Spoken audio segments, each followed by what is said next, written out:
감사합니다. 오늘 마태복음 2장 1절로 12절의 말씀을 중심으로 경배하며 보배함을 열라 제목을 같이 하십시다. 경배하며 보배함을 열라. 이제 성탄이 내일로 다가왔습니다. 인류의 죄악과 사망 가운데 구세주로 오신 아기 예수의 탄생의 기쁨이 이 어두운 시대에 온 누리에 비추어지는 아름다운 축복의 성탄절이 되어졌으면 좋겠습니다. 어느 한 학생이 전학을 왔습니다. 담임선생님이 학생 기록부를 작성하기 위해서 학생에게 아버지의 이름을 물었습니다. 선생님께서 아버지 조남이 어떻게 되시니? 학생이 대답을 합니다. 예, 진가진입니다. 선생님, 이 녀석아 부모님 이름을 막 부르면 쓰냐? 성자, 기자, 산자 이렇게 예를 들면 이렇게 이름을 불러야지. 그랬더니 학생이 죄송합니다. 그렇게 부르면 이상했어요. 선생님, 이상하기는 뭐가 이상해? 어른들 이름을 부를 때는 그렇게 부르는 거야. 다시 한번 해봐. 학생이 예, 아버님 성함은 진짜 가짜 진짜입니다. 그렇게 대답을 했다고 합니다. 자를 붙이니까 진짜 가짜 진짜가 된 거예요. 여러분, 예수님의 이름이 참으로 우리에게는 중요합니다. 예수라는 이름은 저가 제 가운데 자기 백성을 구원하셨다라는 이름의 뜻이 있고요. 또 임마누엘이라는 이름은 예수님이 우리와 함께 하시다라는 이름의 뜻이 있습니다. 여러분, 성탄절을 맞이하여 우리가 하루 앞두고 예수 그리스도께서 죄와 사망과 죽음과 고통 가운데서 우리를 대속하고 또 구원하시기 위하여 이 땅에 오셨다라는 사실을 기억하고 성탄을 맞이하고 준비하는 우리 심내제일교회 모든 성도들이 매년 맞이하는 성탄절이 아니라 진실한 신앙으로 아기 예수를 영접할 수 있는 믿음의 성탄절이 되어질 수 있기를 주의 이름으로 축원합니다. 마태복음 1장 21절에 보니까 아들을 낳으리니 이름을 예수라 하라. 이는 그가 자기 백성을 그들의 죄에서 구원할 자이심이라 하니라. 여러분, 예수라는 이름이 거기에 나오고 있고 아들을 낳게 될 것인데 그 아들의 이름을 예수라 하라. 그리고 마태복음 1장 22절로 23절에 가서 봅니까? 이 모든 일이 된 것은 주께서 선지자로 하신 말씀을 이루려 하심이니 이르시되 보라 처녀가 잉태하여 아들을 낳을 것이요 그의 이름을 임마누엘이라 하리라 하셨으니 이를 번역한즉 하나님이 우리와 함께 계시다 함이라. 여러분, 이 모든 된 일이 동정녀 마리아의 몸을 통하여 성령으로 잉태가 되어졌는데 두 가지의 이름이 나옵니다. 하나의 이름은 예수, 또 하나의 이름은 임마누엘. 따라하십시다. 예수, 임마누엘. 예수라는 이름은 저가 자기 백성을 그들의 죄 가운데서 구원하심이라. 그 이름의 뜻이 있고 임마누엘이란 뜻은 하나님이 우리와 함께 계시다. 이런 뜻이 있습니다. 하나님이신 예수님이 임마누엘이 되어 주셔서 여러분과 저와 함께 해주시는 이런 역사가 있어지기를 주의 이름으로 축원합니다. 근데 이러한 예수님이 탄생하실 것을 예수님이 탄생하시기 700년 전에 하나님의 위대한 선지자인 구약의 이사야 선지자를 통하여 하나님이 미리 예언을 하셨습니다. 이사야 7장 14절 하반절에 보면은 아들을 낳을 것이요 그 이름을 임마누엘이라 하리라 라는 말씀이 나옵니다. 이것은 예수 그리스도가 탄생하실 것을 미리 700년 전에 선지자 이사야가 말씀을 하여 예언을 해주신 것을 우리는 보게 되어집니다. 예수님이 어느 날 갑자기 탄생한 것이 아니라 하나님의 선지자의 예언 속에 미리 예언되어진 그 구세주가 탄생하신 것을 우리는 보게 되어집니다. 예수님이 오실 무렵에 약 2000년 전에 이 땅의 모습은 지금 우리가 살고 있는 이 세상의 모습과 비슷합니다. 온 세상이 어둠에 감추어져 있는 그런 세상이었습니다.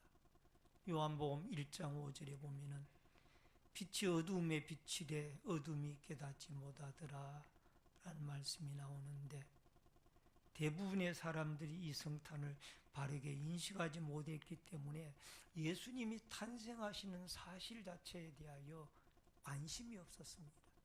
그리고 죄악과 불의와 타락과 음란과 이런 어두운 세상 속에 예수님이 탄생하시게 되어졌던 것을 보게 됩니다. 여러분, 예수님의 탄생은 기적입니다. 왜냐하면 하나님이신 예수님이 사람의 몸을 입고 이 땅에 오신 사건이 이 성탄의 사건이기 때문입니다. 요한복음 1장 14절에 보니까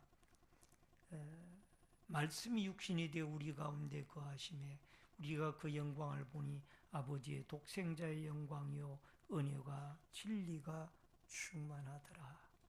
따라하십시다. 말씀이 육신이 되어 우리 가운데 거하시니 우리가 그 영광을 보니 아버지의 독생자의 영광이요 은혜와 진리가 충만하더라. 아멘. 성탄절을 하루 앞둔 주일날 낮 2부 예배를 맞이하여 우리 모든 성도들의 마음속에 예수 그리스도 구세주 또 임마누엘 우리의 구원자 되시는 예수님을 믿음으로 영접하여 우리가 다시 한번 진실한 크리스찬이 되어지고 기독교인이 되어지고 성도가 되어지는 이런 아름다운 역사가 여러분과 저에게 있어지기를 주의 이름으로 축원합니다. 우선 첫 번째로 별을 보고 온 동방박사들입니다. 1절과 2절의 말씀을 같이 읽도록 하겠습니다. 다 같이 읽습니다. 헤로드 왕 때에 예수께서 유대 베들레헴에서 나시매 동방으로부터 박사들이 예루살렘에 이르러 말하되 유대인의 왕으로 나신 이가 어디 계시냐? 우리가 동방에서 그의 별을 보고 그에게 경배하러 왔노라 하니. 여러분 여기에 1절과 2절에 보면은 별을 보고 온 동방의 박사들의 모습이 나오고 있습니다. 구체적으로 그 동방 박사들의 이름이 무엇인지는 나와 있지는 않습니다만은 이들은 천문학을 연구하는 이 박사들로서 늘 하늘의 별을 연구하는 사람들인데 갑자기 이상한 별 하나가 전혀 지금까지 보지 못한 별 하나가 나타났어. 그 별을 따라 그들이 이 유대 땅까지 오게 되어진 것입니다. 근데 유대 땅에 와가지고 이 별이 보통 별이 아니라 분명히 구약 시대 때부터 유대인들과 고대 근동 사람들이 기다리던 이 메시아인 것 같은데, 이 메시아가 어디서 태어난지 아시느냐 물으니까 아무도 그 사실을 알지 못하는 겁니다. 여러분, 인간의 지혜와 과학으로 성탄을 발견할 수가 없습니다. 별을 쫓아왔지만 그 별이 사라지는 순간에 그들은 사람들에게 별이 어디로 갔느냐, 아니면 메시아가 어디서 태어나느냐 묻게 되어지는 거예요. 여러분, 아무리 박사들이라도, 천문학을 연구하는 박사들이라도 하나님의 성령이 그들을 인도하지 아니하면은 과연 예수 그리스도 메시아가 어디에서 태어났는지 알 수가 없기 때문에 묻게 되어지는 거예요. 따라하십시다. 지식으로 예수를 만날 수 없습니다. 지식으로 천국을 갈 수가 없고 지식으로 예수를 우리가 만날 수가 없습니다. 그렇기 때문에 우리는 믿음으로 예수 그리스도를 만나고 믿음으로 아기 예수를 영접할 수 있는 성탄절이 되어질 수 있기를 주의 이름으로 축원합니다. 그 다음에 헤롯의 반응입니다. 4절 말씀을 봅니다. 다 같이 읽습니다. 시작. 왕이 모든 대제사장과 백성의 서기관들을 모아 그리스도가 어디서 나겠느냐 물으니, 여러분, 이렇게 이 동방박사들이 와가지고 과연 메시아 구세주가 어디서 태어났느냐 물으니까 이 헤롯 임금이 알지를 못하고 이 대제사장들과 서기관들을 불러 모아서 과연 이 메시아 구세주가 어디서 태어날 것이냐라고 물으니까 그들이 이르되 유대 베들레헴이오니 이는 선지자로 이렇게 기록된 바, 이게 6절에 나와 있습니다. 유대 땅 베들레헴아, 너는 유대 고을 중에 가장 작지 아니하도다. 내게서 한 다스리는 자가 나와서 내 백성 이스라엘의 목자가 되리라 하였음이니이다. 여러분, 베들레헴에서 아기 예수가 탄생할 것이다. 이게 선지자들을 통하여 예언되어진 것을 이 헤롯 임금에게 보고를 하게 됩니다. 이 헤롯이 박사들에게 이야기를 합니다. 당신들이 베들레헴에 가서 아기 예수를 찾거든 나에게 꼭 알려주어라. 나도 그 아기 예수께 경배하려고 한다. 이것은 헤롯 임금의 속임수를 써서 그 아기 예수를, 자기가 왕인데 또 유대인의 왕이 태어났다 그러니까 그를 죽이려고 회유를 하기 위하여 이 회유를 하여서 동방 박사들에게 이렇게 거짓으로 경배할 것이라고 이야기를 합니다. 여러분, 헤롯은 이 안티파스, 큰아들인 안티파스를 처형한 사람이고, 임종 4, 5일을 앞두고 헤롯 안티파스를 처형한 사람이 이 헤롯입니다.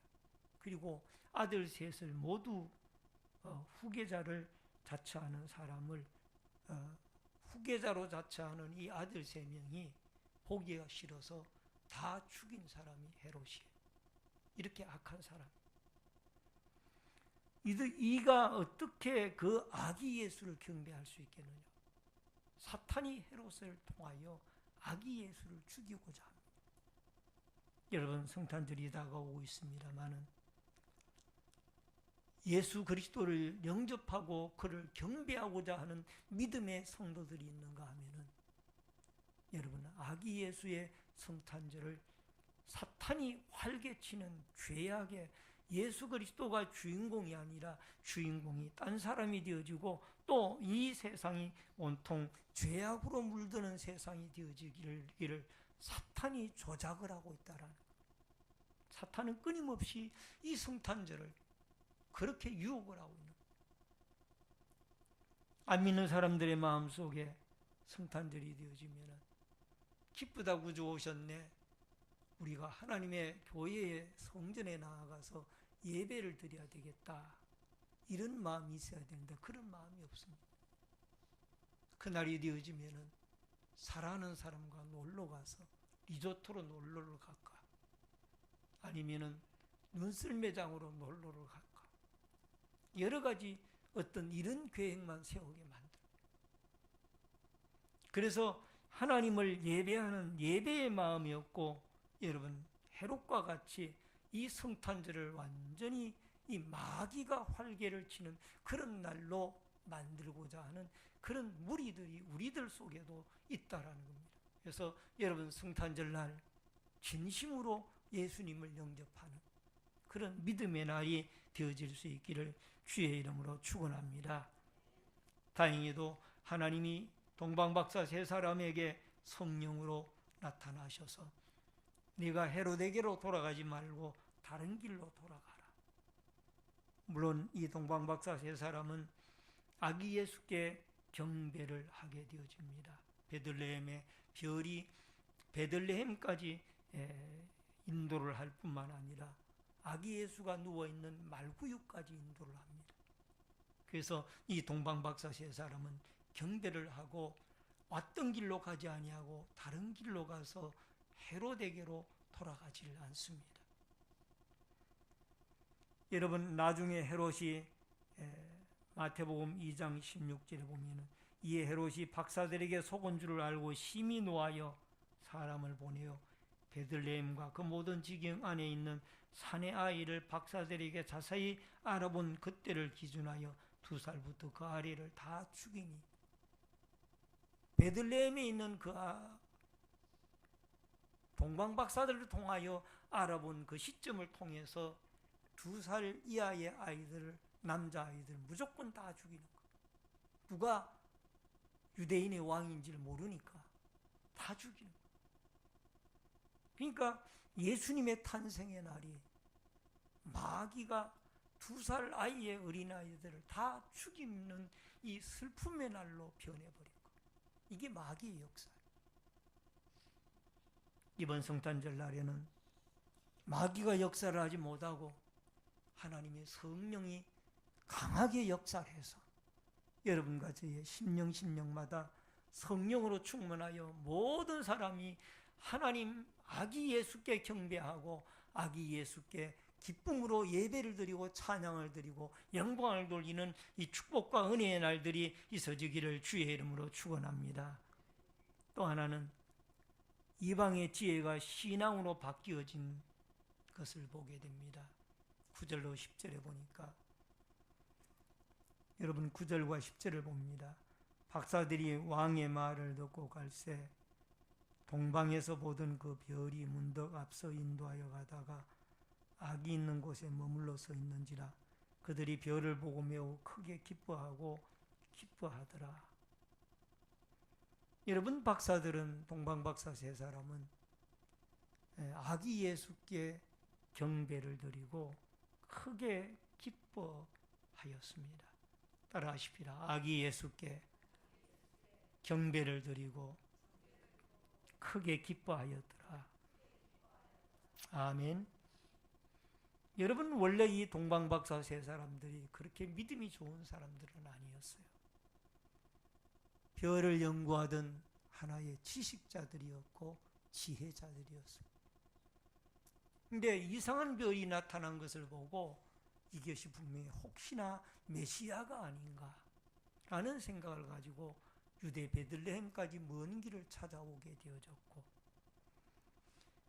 그가 마구간 위에 누워져 있는 이 마리아의 품에 안겨져 있는 아기 예수를 보고 경배를 하고 황금과 유황과 몰약의 예물을 드리며 동방박사 세 사람의 심령의 변화가 온 것입니다. 따라하십시다. 지혜의 문턱을 넘어서, 지식의 문턱을 넘어서 신앙의 사람이 되어졌더라. 아멘. 이것이 중요한 거예요. 지식의 문턱을 넘어서 이들은 이제 아기 예수님을 진심으로 경배하고 진심으로 기뻐할 수 있는 신앙의 사람으로 바뀌어진 것을 볼 수가 있는 겁니다. 여러분, 우리가 살고 있는 시대는 지식의 홍수 시대입니다. 지식이 지배하고 있는 시대입니다. 그러나 그 지식 가지고는 천국에 가지 못합니다. 그 지식이 우리의 신앙생활에 조금의 도움은 될지 모르지만은 여러분, 우리를 천국 가게 하는 길이요 진리요 생명이 되시는 예수가 되지는 못하는. 여러분, 예수 그리스도는 우리의 길이 되시고 진리가 되시고 생명이 되시는 구세주라는 이 사실을 여러분과 제가 믿음으로 받아들이는 이번 진실한 성탄절이 되어질 수 있기를 주의 이름으로 축원합니다. 마지막 네 번째로 경배하며 보배함을 열어서 주님을 경배해야만 합니다. 11절을 봅니다. 다 같이 읽습니다. 집에 돌아가 아기와 그의 어머니 마리아가 함께 있는 것을 보고 엎드려 아기께 경배하고 보배함을 열어 황금과 유향과 모략을 예물로 드립니다. 인간의 지혜가 결국은 신앙으로 바뀌어진 것은 하나님이 그들의 마음을 변화시켰기 때문입니다.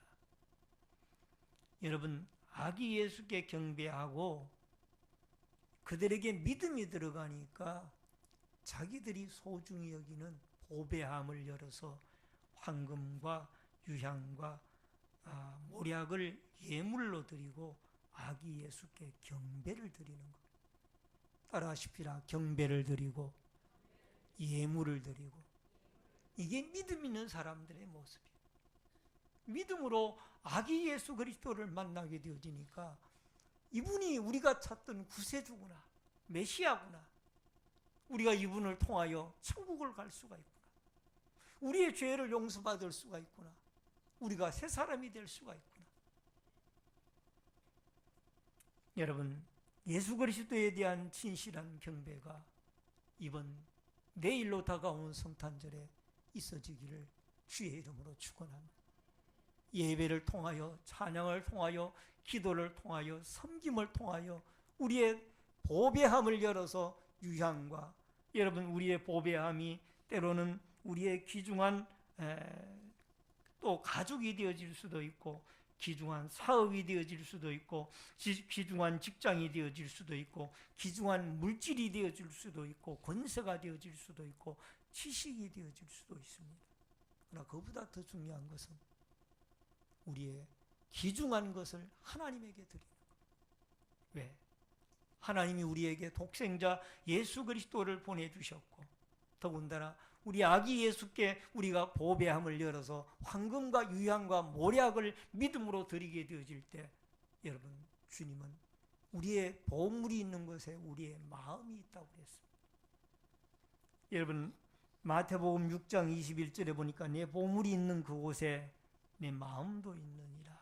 따라하십시다. 내 보물이 있는 그곳에 내 마음도 있느니라. 아멘. 여러분, 우리가 우리의 귀중히 여기는 예물들을 우리의 생명보다 더 귀중한 것이 없지 않습니까?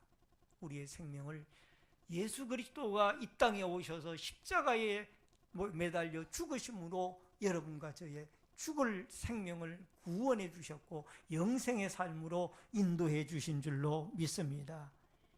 우리가 예수 그리스도를 믿으면서 경배하면서, 첫 번째는 경배고 두 번째는 예물드림입니다. 예물드림이 먼저가 아니에요. 경배가 먼저예요. 예수님을 경배하고 믿음이 생기면 예물을 드리는 것.